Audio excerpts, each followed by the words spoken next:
है गाइस, कैसे हैं आप लोग। आई होप कि आप सब लोग ठीक होंगे। दोस्तों, आप सभी के लिए अनअकैडमी की तरफ से एक बार फिर से सबसे बेस्ट बैच को लॉन्च कर दिया गया है, वो भी इंडियन एयरफोर्स XY ग्रुप के लिए, है ना। तो ये बैच का जो नाम है हम लोग का लक्ष्य पे लगाम करके बैच है, और इंडिया के नंबर 1 एडुकेटर के साथ इस बैच को तैयार भी किया गया है ना। और ये बैच आपका 15 अप्रैल से स्टार्ट हो गया है, मतलब कि 15 तारीख से स्टार्ट हो जाएगा, कल से। तो आप इस बैच को ज़रूर ज्वाइन करिएगा अगर आप लोग का सपना है एयरफोर्स XY ज्वाइन करना। तो देखो भाई, यहाँ पे सबसे आपको भी पता चलता है कि रामस्वरूप जानी सर फिजिक्स के, Mayank Chaturvedi sir, Dharmdev Mishra sir, Priyank Prabhas sir, Abhishek Jadhav sir, Pratik Dalal sir, ये सब मतलब मिलकर इस बैच को सर ने तैयार किया है ना, लक्ष्य बैच। तो आप इस बैच को जरूर ज्वाइन कर लीजिएगा। और देखो दोस्तों, आपको कैसे करना है, सबसे पहले आपको गेट सब्सक्रिप्शन पर क्लिक करना है। तो गेट सब्सक्रिप्शन पर आप क्लिक कर दीजिएगा, उस तरह आप इसके बाद आपका इस तरह का इंटरफेस देखेगा। अब आपको सिलेक्ट करना होगा कितने महीने का लेना है। मान लीजिए मेरे को 3 महीने लेना है, 6 महीने लेना है, 12 महीने, जो भी हो सिलेक्ट कर लीजिएगा। उसके बाद एक कोड डाल दीजिएगा JZ10। ये कोड डालिएगा, आपको डेफिनेटली 10% डिस्काउंट मिल जाएगा। और जैसे आप डिस्काउंट लीजिएगा तो देखो 1 महीने का 1600 दिखा रहे हैं ना, तो डिस्काउंट जैसे कोड डालिएगा JZ10 तो आपको मिल जाएगा 1440 में, है ना। तो इस तरह से आपको मिल जाता है। तो आप लोग जाके इनरोल कर सकते हैं फटाफट, डिस्क्रिप्शन में हमने लिंक दे रखे हैं ना। चलो, और ये क्यूज कैसे लगाती तो आपको मैं डेली बता ही देता हूँ। तो आज ही डाउनलोड कर लीजिए अपने मोबाइल में अनअकैडमी लर्निंग ऐप, और आइए हमारे साथ 7 PM पर भी, 7 PM 9 PM और भी हमारी भी फ्री क्लासेस चलती है। तो उस क्लासेस का भी मज़ा ले सकते हैं और देख सकते हैं। अगर हमारा क्लास में अगर आपसे कोड मांगे कभी भी, तो आपको JZ10 डाल के अपना क्लास को भी अटेंड कर लेना है ना। चलिए, thank you so much. Hello friends, कैसे हैं आप लोग। आई होप कि आप सभी लोग ठीक होंगे। तो मेरा नाम है महेश और आप देख रहे हैं हमारे यूट्यूब चैनल ज्ञान ज्योति आशीष ट्यूटोरियल। तो दोस्तों, आज हम लोग करने वाले हैं navy air force MR SSR double S से रिलेटेड जीके के मोस्ट इंपॉर्टेंट क्वेश्चन, जो आपके एग्जाम के लिए बिल्कुल इंपॉर्टेंट होंगे। ठीक है, तो चलिए शुरू करते हैं। और वीडियो को शुरू करने से पहले मैं आपको ये बता दूं कि अगर आप इस वीडियो की पूरी PDF डाउनलोड करना चाहते हैं तो हमारे इस वीडियो के डिस्क्रिप्शन बॉक्स में टेलीग्राम और इंस्टाग्राम दोनों का लिंक दे दिया गया है। तो सबसे पहले आपको क्या करना होगा, टेलीग्राम चैनल ज्वाइन करना है और वहां से सारे वीडियो PDF फाइल को डाउनलोड कर सकते हैं। ठीक है, तो चलिए शुरू करते हैं। और यहां पर देखेंगे पहला क्वेश्चन आप लोगों के स्क्रीन के ऊपर ये है। पहला क्वेश्चन ये कि माउंट आबू का दिलवाड़ा मंदिर किसको समर्पित है। आपको नीचे में 4 ऑप्शन दिए गए हैं। ऑप्शन ए भगवान विष्णु को, ऑप्शन बी जैन तीर्थकर को, ऑप्शन सी भगवान शिव जी को, और ऑप्शन डी भगवान बुद्ध को। तो यहाँ पे इस क्वेश्चन का राइट आंसर क्या हो जाएगा, ऑप्शन नंबर बी हो जाएगा। बी में हमारे पास क्या है, जैन तीर्थकर को समर्पित किया गया है। जो माउंट आबू का दिलवाड़ा मंदिर है वो आपको जैन तीर्थकर को समर्पित किया गया है। ठीक है, तो चलिए आगे बढ़ते हैं। नेक्स्ट क्वेश्चन, क्वेश्चन नंबर 2 आपके स्क्रीन के ऊपर है कि दिल्ली स्थित लोटस टेम्पल किस धर्म से संबंधित है। आपको नीचे में 4 ऑप्शन दिए गए। Option A Bahai, option B Parsi, option C यहूदी, और ऑप्शन डी हिंदू। तो यहाँ पे इस क्वेश्चन का राइट आंसर क्या हो जाएगा, ऑप्शन नंबर ए हो जाएगा, यानी बहाई हो जाएगा। ठीक है, जो दिल्ली में स्थित आपको लोटस टेम्पल है वो किस धर्म से संबंधित है, तो वो आपको बहाई से संबंधित है। तो ये आपको याद रखने होंगे, और ये सारे क्वेश्चन आपको प्रीवियस ईयर क्वेश्चन है। ठीक है, तो बिल्कुल याद रखना होगा आपको। आगे बढ़ते हैं, हमारे पास 3 नंबर क्वेश्चन। क्वेश्चन नंबर 3 आपके स्क्रीन के ऊपर ही है, और ये भी क्वेश्चन बिल्कुल इंपॉर्टेंट है, ध्यान से देखिएगा। क्वेश्चन नंबर 3, प्रसिद्ध तिरपाल मंदिर कहां अवस्थित है। ऑप्शन ए में है Hampi, option B Chidambaram, option C Bhadrachalam, और ऑप्शन डी इनमें से कोई नहीं। तो यहाँ पे भी इस क्वेश्चन का right answer option number A ही हो जाएगा, यानी क्या हो जाएगा, हम्पी हो जाएगा राइट आंसर। जो प्रसिद्ध तिरपाल मंदिर है वो आपको हम्पी में स्थित है। कहां पर स्थित है, हम्पी में स्थित है। ठीक है, आगे बढ़ते हैं, हमारे पास 4 नंबर क्वेश्चन। क्वेश्चन नंबर 4 आपके स्क्रीन के ऊपर है कि मामा भाजा का मंदिर कहां पर स्थित है। Option A Barsoor, option B Ratanpur, option C में है औरंग, और ऑप्शन डी ताला। तो क्वेश्चन नंबर 4 का राइट आंसर क्या हो जाएगा, ऑप्शन नंबर ए ही हो जाएगा। ए में हमारे पास क्या है, बारसूर हो जाएगा राइट आंसर। ठीक है, जो मामा भाजा का मंदिर है वो कहां पर स्थित है, तो ये आपको बारसूर में स्थित है। ठीक है, आगे बढ़ते हैं, हमारे पास 5 नंबर क्वेश्चन। क्वेश्चन नंबर 5 आपके स्क्रीन के ऊपर है कि ऐसा कौन सा राज्य है जिसके अधिकांश निवासी ईसाई है। ऑप्शन ए में है Manipur, option B Arunachal Pradesh, option C Tripura, और ऑप्शन डी तमिलनाडु। तो यहाँ पे भी इस क्वेश्चन का राइट आंसर क्या हो जाएगा, ऑप्शन नंबर ए हो जाएगा। क्या हो जाएगा, मणिपुर हो जाएगा राइट आंसर। ठीक है, यानी जो ऐसा कौन सा राज्य है जिसके अधिकांश निवासी ईसाई हैं, जो ईसाई धर्म के लोग हैं वो सबसे ज्यादा मणिपुर में स्थित है। ठीक है, तो ये आपको यहाँ पे याद रखना होगा। आगे बढ़ते हैं हमारे पास 6 नंबर क्वेश्चन। क्वेश्चन नंबर 6 आपके स्क्रीन के ऊपर है कि गेटवे ऑफ इंडिया कहाँ अवस्थित है। ऑप्शन ए में है मुंबई, ऑप्शन बी नई दिल्ली, ऑप्शन सी बेंगलोर और ऑप्शन डी कोलकाता।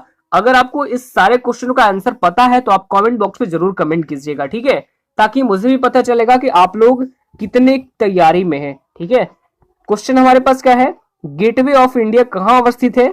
तो इसका राइट आंसर हो जाएगा ऑप्शन नंबर ए हो जाएगा, यानी मुंबई में स्थित है। कहां पर स्थित है, मुंबई में स्थित है। ठीक है, आगे बढ़ते हैं हमारे पास 7 नंबर क्वेश्चन।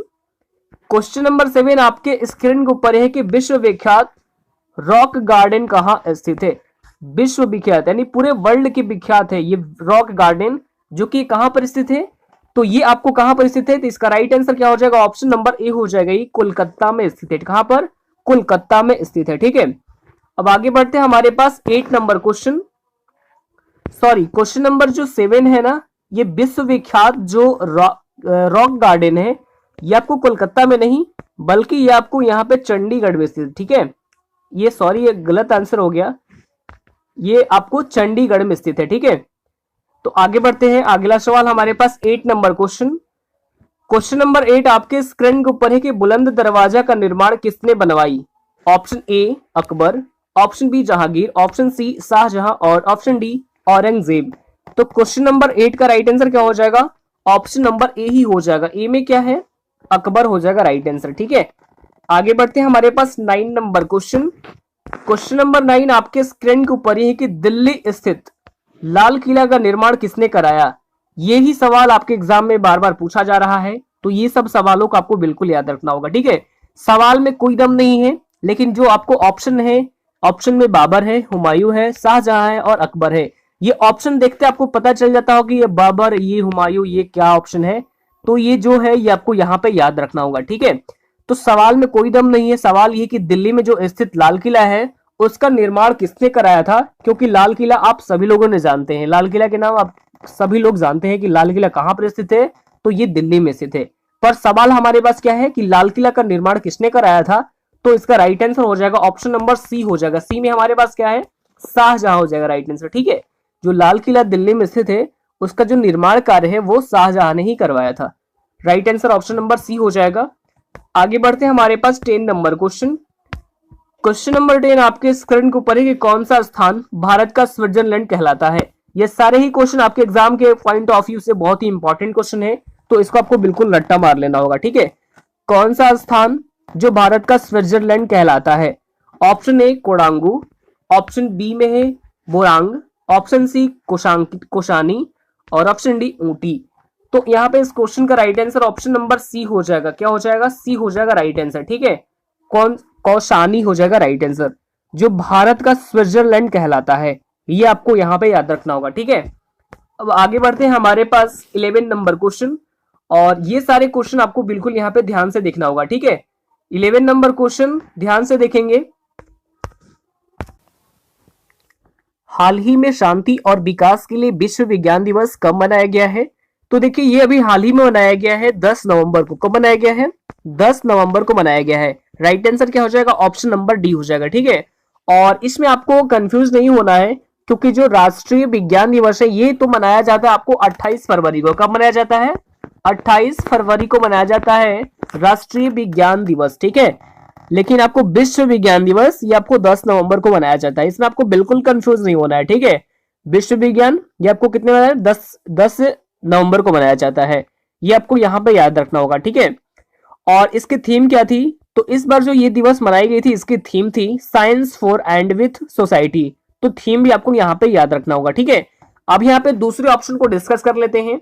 तो दूसरे ऑप्शन में हमारे पास जो 5 नवंबर है, तो 5 नवंबर को मनाया गया हमारे पास वर्ल्ड सुनामी अवेयरनेस डे। क्या, वर्ल्ड सुनामी अवेयरनेस डे ये आपको मनाया गया है 5 नवंबर को।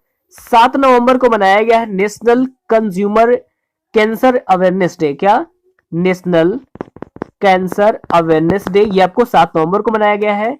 जबकि 9 नवंबर को मनाया गया है लीगल सर्विस डे। कौन सा दिवस, लीगल सर्विस डे, ये आपको 9 नवंबर को मनाया गया है।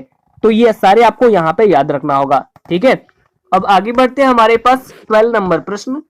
प्रश्न संख्या 12 आपके स्क्रीन के ऊपर ये है कि हाल ही में किस राज्य में ग्रामीण निकायों में महिलाओं को 50% आरक्षण देने का विधेयक पारित हुआ है।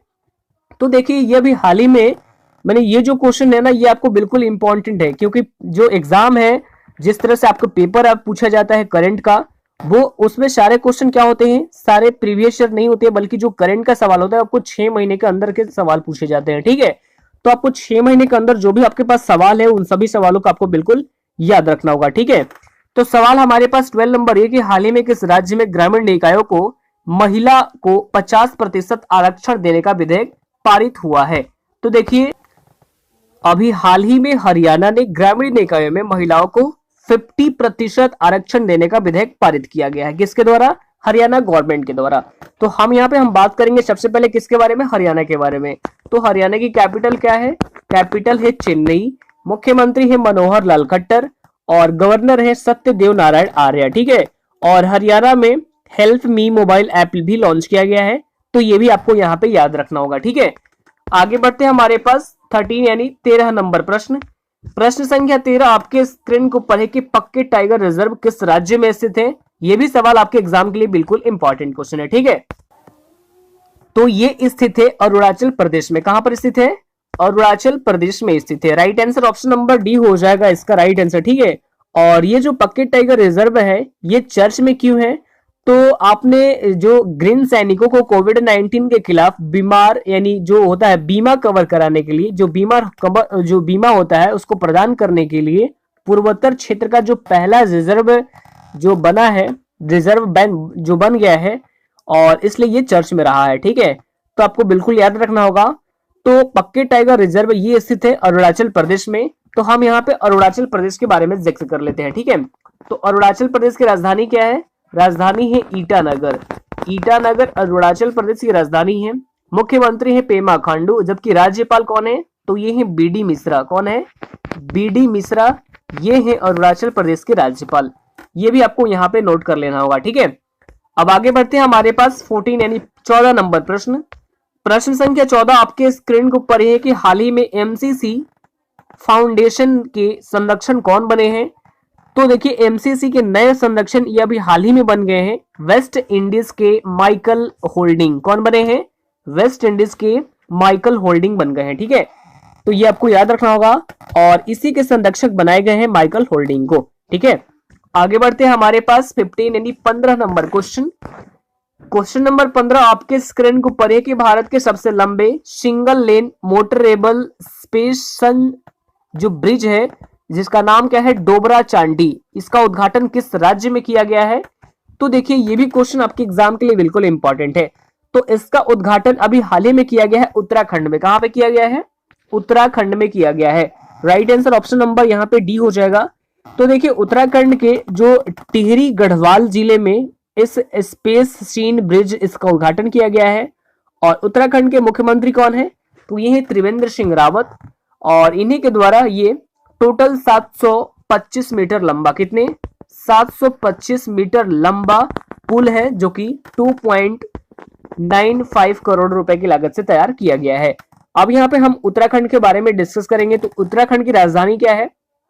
तो उत्तराखंड की राजधानी है देहरादून। मुख्यमंत्री है त्रिवेंद्र सिंह रावत, राज्यपाल है बेबी रानी मौर्य। और देखिए जो उत्तराखंड है ये कृषि भूमि को पट्टे पर देने वाला भारत का ये पहला राज्य भी बना है। तो ये भी आपको यहाँ पे याद रखना होगा। ठीक है, उत्तराखंड से रिलेटेड सारे एक्स्ट्रा फैक्ट आपको यहाँ पे नोट कर लेना होगा। अब आगे बढ़ते हैं हमारे पास 16 नंबर क्वेश्चन। क्वेश्चन नंबर 16 आपके स्क्रीन के ऊपर ही है, और ये भी क्वेश्चन बिल्कुल इंपॉर्टेंट है।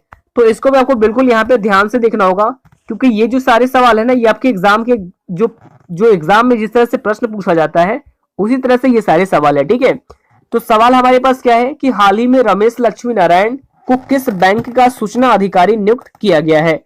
तो ये अभी हाल ही में बन गए हैं HDFC बैंक के। कौन से बैंक के? HDFC बैंक के सूचना अधिकारी बन गए हैं। अब यहाँ पे हम HDFC बैंक के बारे में डिस्कस करें तो इसकी स्थापना हुई थी 1994 में। 1994 में इसकी स्थापना की गई थी, और इसका हेडक्वार्टर आपको मुंबई महाराष्ट्र में स्थित है। ठीक है, और प्रेजेंट टाइम में इसके नए CEO कौन है? तो ये अभी हाल ही में बनाए गए शशिधर जगदीशन। तो ये भी आपको यहाँ पे नोट कर लेना होगा। ठीक है, आगे बढ़ते हैं हमारे पास 17 यानी 17 नंबर प्रश्न। प्रश्न संख्या 17 आपके स्क्रीन को पढ़ेगी, हाल ही में ट्रांसजेंडर्स पर आपको रसाथी उपन्यास किसके द्वारा लिखी गई है?